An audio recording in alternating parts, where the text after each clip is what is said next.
Bonjour, je suis Francky, voici Guillaume. Bonjour. Nous sommes experts Fujifilm et nous allons vous présenter ce qui pourrait être le petit frère du X100T, à savoir le X70. On passe tout de suite au déballage.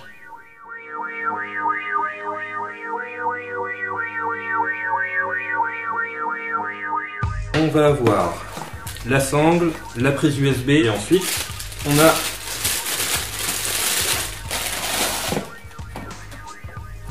le X70, un petit modèle, plus léger, plus compact encore que le X100T par exemple. On vous expliquerait après pourquoi je compare un petit peu les deux, mais voilà, on voit clairement que les deux boîtiers sont vraiment de tailles différentes. Le X100T fait 440 grammes, celui-là fait 347 seulement. Donc là, avec le X100T, on était sur une focale de 35 mm. Maintenant, on va être sur un champ un peu plus large avec le 28 mm, ouverture 2.8 constante. Le X70 a un écran inclinable, donc du coup pour une visée soit ventrale, soit en l'air si on a des besoins par rapport à des foules et des choses comme ça. Et l'écran, petite nouveauté aussi chez Fujifilm, s'incline complètement. Je vais faire le mouvement et vous comprenez très bien de quoi je parlais, c'est pour les selfies évidemment. L'écran donc peut s'orienter à 180 degrés. Et la nouveauté aussi sur ce boîtier là, c'est que l'écran est complètement tactile. Je ne sais pas si vous allez bien l'entendre, mais il suffit de cliquer dessus pour avoir à la fois la zone de mise au point et à la fois de déclenchement de la photographie. Ensuite, une fois qu'on a pris nos photographies, qu'on veut les revoir, il suffit simplement, comme sur un smartphone, d'aller glisser d'un côté comme de l'autre pour regarder ces photographies. On peut aussi les élargir, au contraire les réduire un petit peu, c'est exactement le même principe que sur un smartphone. Ensuite, le X70 reprend les mêmes paramètres que sur l'autofocus de la gamme XT, donc le XT1 et le XT10. Donc avoir le point, les zones de suivi larges, etc. C'est exactement le même principe, c'est la même mouture qui a été implémentée à l'intérieur de cet appareil. On a aussi, donc avec le X70, ce petit viseur externe pour regarder directement dans le viseur, hop, pour faire ces photos plutôt que de n'utiliser que l'écran qui est tactile. On peut aussi désactiver côté tactile de l'écran de façon à ce que quand on met le nez dessus, ça déclenche pas une photo. Inutile, voilà, c'est une petite subtilité, mais pour certains ça peut être toujours pratique. On va maintenant faire un tour complet du X70 en commençant par la bague de diaphragme qui est crantée comme le X100T par tiers de diaph. Sur le dessus, on va voir la même chose que sur les autres, c'est-à-dire la petite molette pour la vitesse. On a la bague d'exposition à plus ou moins 3 diaph également, comme sur le X100T. Et on va avoir une petite subtilité pour le coup avec ce nouveau modèle, c'est que ici, vous avez un petit levier pour passer de coup semi-automatique à complètement automatique. Et là, dans ces cas-là, vous faites évidemment confiance à votre appareil et c'est lui qui va gérer le bon diaph, la bonne vitesse, etc. en fonction de la scène que vous êtes en train de photographier. Ensuite, sur le dessus de l'appareil, vous allez avoir un bouton, donc le bouton Drive, qui va servir à soit faire une photo, soit de faire de la rafale, du bracketing, de changer les ISO, de faire de la simulation de film aussi, ça va se régler directement ici. Vous avez la balance des blancs, la plage dynamique, tout ce qui est panorama, etc. Et ensuite tous les filtres avancés que vous avez l'habitude d'avoir, qu'on va retrouver directement sur le bouton juste là.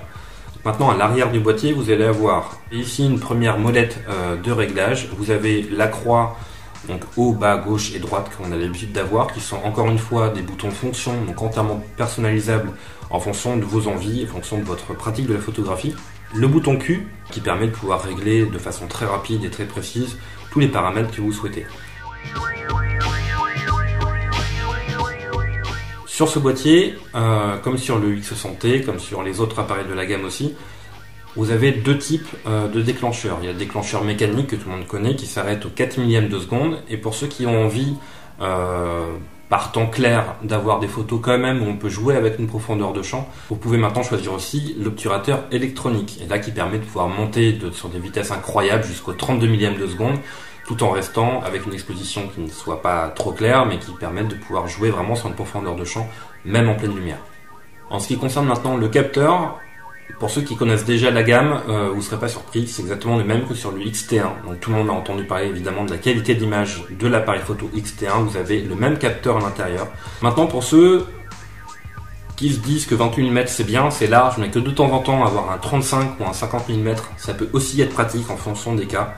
vous avez un convertisseur intégré au boîtier directement qui va vous permettre de choisir si vous voulez faire des photos au 28, au 35 ou au 50 mm.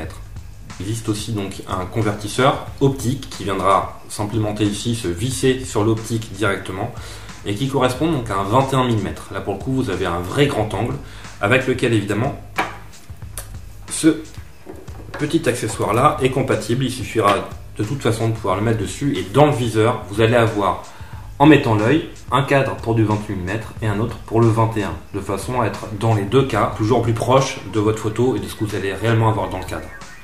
On termine maintenant le tour du boîtier avec les connectiques qu'on a donc sur le côté de l'appareil photo qui permettent de brancher à la fois un micro, avoir une sortie HDMI et de pouvoir brancher la prise USB du boîtier qui permet non seulement évidemment de pouvoir décharger ses cartes si vous en avez besoin, mais aussi de pouvoir via donc l'USB alimenter et recharger la batterie, la LP95 qui est le même modèle que sur les X30 et X100.